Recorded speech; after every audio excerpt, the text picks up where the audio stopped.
All right. Hi, a very good morning, everyone.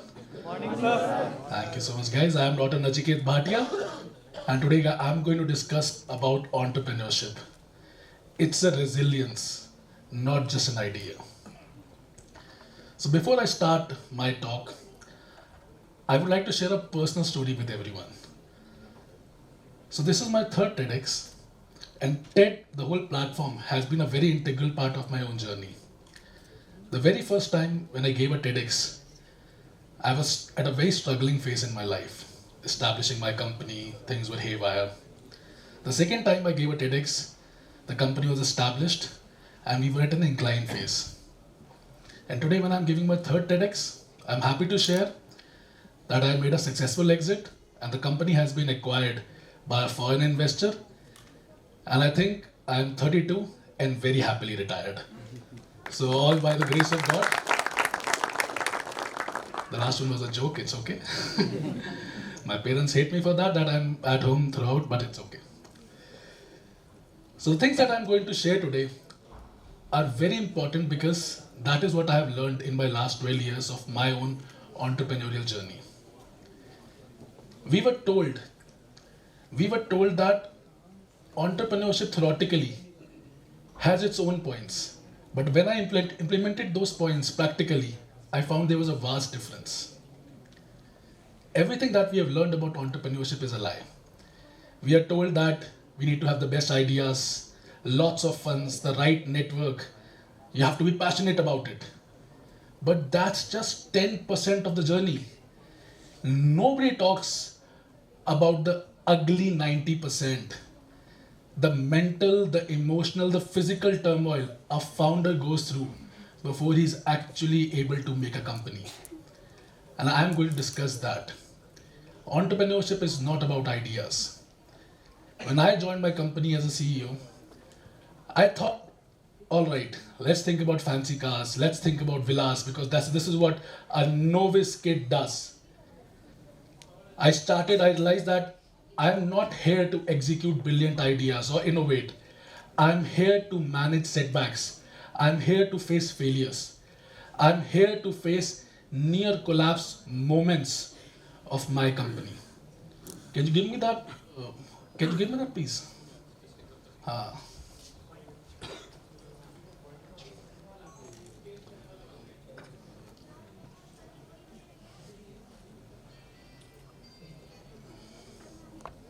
all right, we shall start again then. We have all been taught about the myth of a brilliant idea. I mean, let me ask the audience here. Has any one of you thought of a brilliant idea in this week? An idea that can change the world in a single day? I'm sure you must have. Ideas are available everywhere.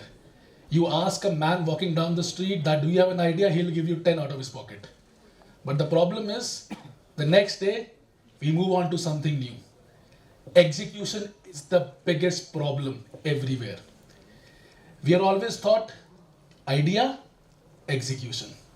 Think about it. Facebook was not the first social media giant. Google was not the first search engine. Tesla was not the first electric car.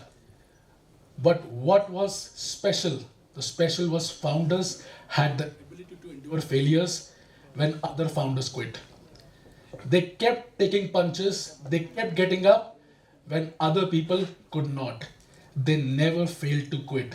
And that was the beauty of these founders. Entrepreneurship is all about standing till the last moment. There is no perfect plan here. Let me tell you my own story. So, when I joined my company was going through a major turmoil.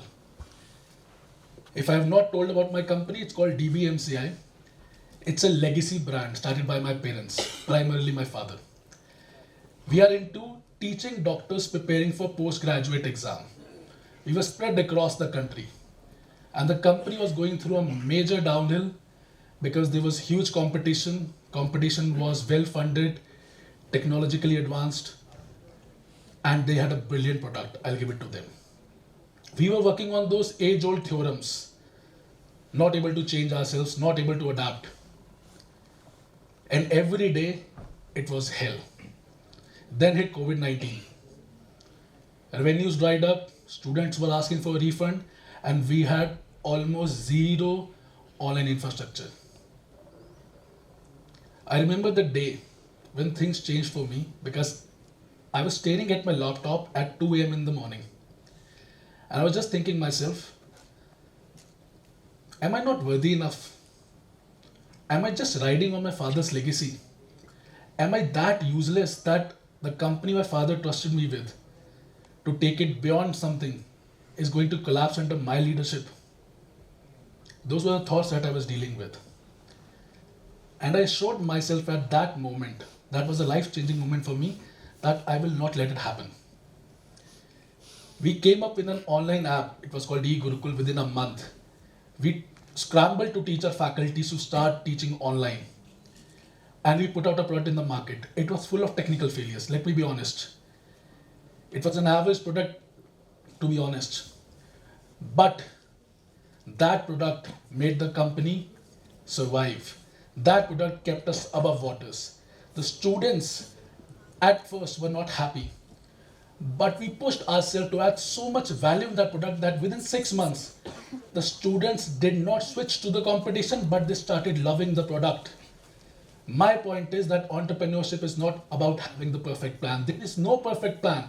I'm going to repeat this quote multiple times in the speech. There is no perfect plan. Entrepreneurship is all about figuring out the problems when all the plans are falling apart. It's again about the last man standing. This is the ugly side that nobody talks about. Do you think being an entrepreneur is easy? Being a founder is easy? I believe that there were days of loneliness, weeks of loneliness, where I did not have anyone to talk to. Your friends cannot understand your problem. Your parents are worried sick about you, but they can't do anything about it. And there are days you just want to say, ki, chuck it, I'm going to quit today.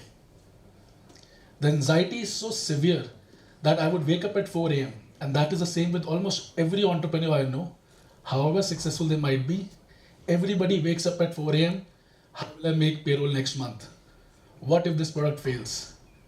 How am I going to face my competitors if my product fails? How am I going to survive tomorrow? Every entrepreneur that I have met have made themselves quit almost 100 times, myself included. There were days I simply said ki nahi ho pa raha boss, I want to quit.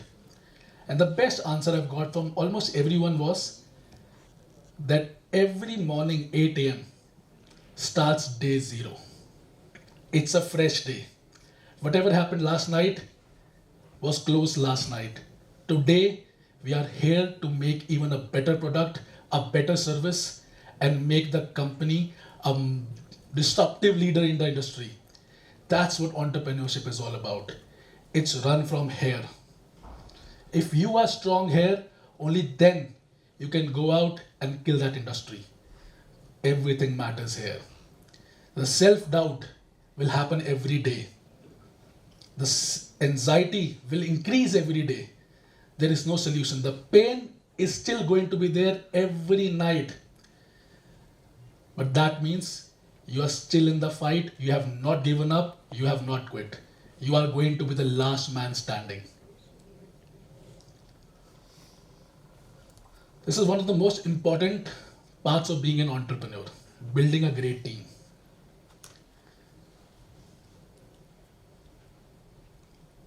I'll tell you something. I'll share my own journey here. So when COVID hit, the competition took away our most valuable asset, that was our students.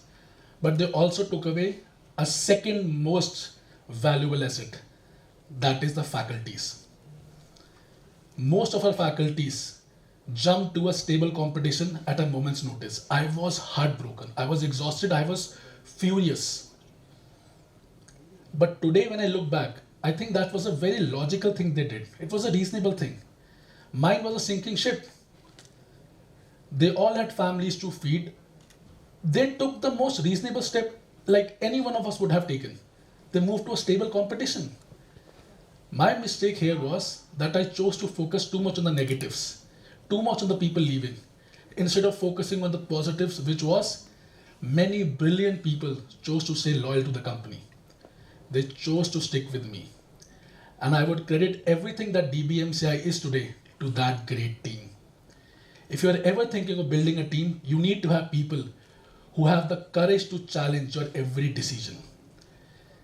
Those people should know they are working for the company and not for you. Because you might be the founder, you might be the CEO, you might be the owner, but you are not bigger than the brand. You might have a different label, a different paycheck, but everything is below the brand. The brand is the biggest thing. The brand is the highest thing, and nobody is bigger than the brand. Have a team which knows this thing. Have a team which shares your values, your vision. The culture is always top driven. You have to instill this feeling in them that this brand belongs to you, and they will love that brand accordingly. Be ready to lose people. I was not ready, that was my mistake. People will move, good people will move. Your company should be ready. Your job as a leader, as a founder, is to make sure your bench is ready. You keep prepping the juniors, you keep mentoring them, and you instill natural leadership in them. Even if good people leave, your company should not be harmed. That's your job as a leader. I always believe people make companies. Companies do not make people. So believe in this value. Put values in your people, and they will be more valuable to you than skilled employees. Why most of the entrepreneurs fail? Now, I have done a very detailed research on this thing. I believe they are not asking the real questions. The real question is not, am I smart enough? Do I have lots of funds? Do I have the right network? The real question is, do I have the ability to endure failure? Do I have the ability to endure hardships? And do I have the right skill set? My friends, this is a very important that I would like to discuss. In the entrepreneurial world, degrees are trumped by skills every day. A man with the right skill set will defeat a man with the degree. And I'll give you an example. I come from an edtech industry. Every doctor, we are basically teaching doctors, right? So every doctor has an MBBS degree, every doctor has an MD degree, but only few could actually become excellent educators. Because to become an educator, apart from the MBBS degree, you need to be a fluent public speaker and you need to know the art of teaching. You need to know how to make the student understand the concept very easily and very fluently. That is what startup is all about. In the startup world, degrees do have a worth, but if you do not have the right skill set, that startup will never work. And I am not saying degrees are worthless. I'll give you another question that so many young startup enthusiasts have come up with. They come and ask me, sir, I come from field A. I have put 4 and 5 years of my life in field A, but I want to start up a venture in field B. They are mostly driven by media coverages which states, okay, this new field has come up with, it has a lot of space for emerging startups. And they simply want to jump ships on the very first moment. The problem that they do not understand is, if you have put 4 and 5 years of your life in field A, and you start a startup in the same field, you will have the core knowledge of that startup. You will never be dependent on the third person.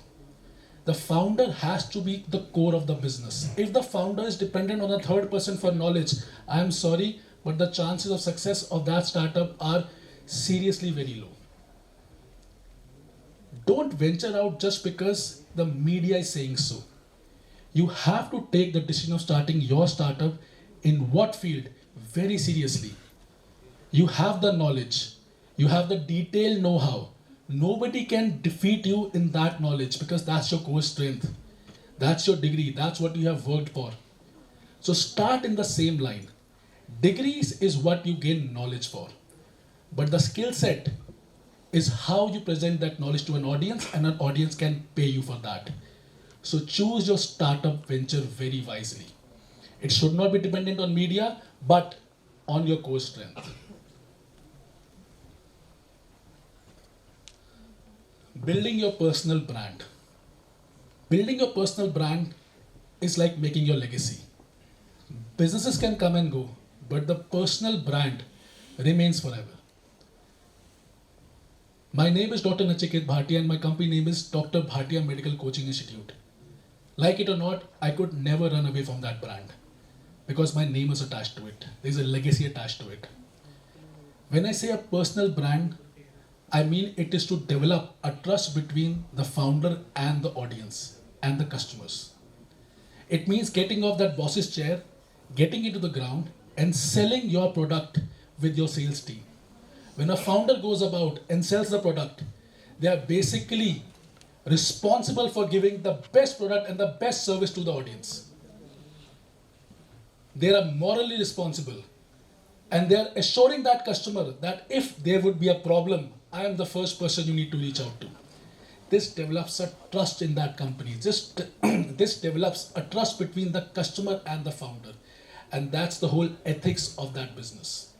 You can't defeat trust. You can't defeat responsibility. Personal branding gives you a voice. Personal branding gives you opportunities you have never thought of. Think about Elon Musk. Think about Steve Jobs. Think about Oprah Winfrey. These people have built legendary businesses, but their own personal brand is unforgettable. Be the face of your business. Be the face of your mission. Let the customer be assured that till the time you are there, they will not face any problem. Inspire others to learn from your mistakes. Be the person people hope one day they can be. That's what personal branding is all about. The final conclusion that I can give you from my talk is, if you are going through the pain, if you are going through failures, if you are going through setbacks, you are on the right path. That means there is still fight in you. That means the world is challenging you, but you are getting up every morning with a fresh heart. Life is throwing punches at you, but you are again kicking it back. I have talked about the ugly side of entrepreneurship for too long. Let me talk about the upside for a while. The upside is super amazing. If you can manage to go through the complete journey, the upside is too amazing. How else can a mediocre boy from Rohini, Delhi ever buy his father his dream car, a Rolls Royce? If I am able to do so, so can you. Just take that first step. Just take that first step. Make your parents proud. Create history. Thank you so much, everyone. It was lovely.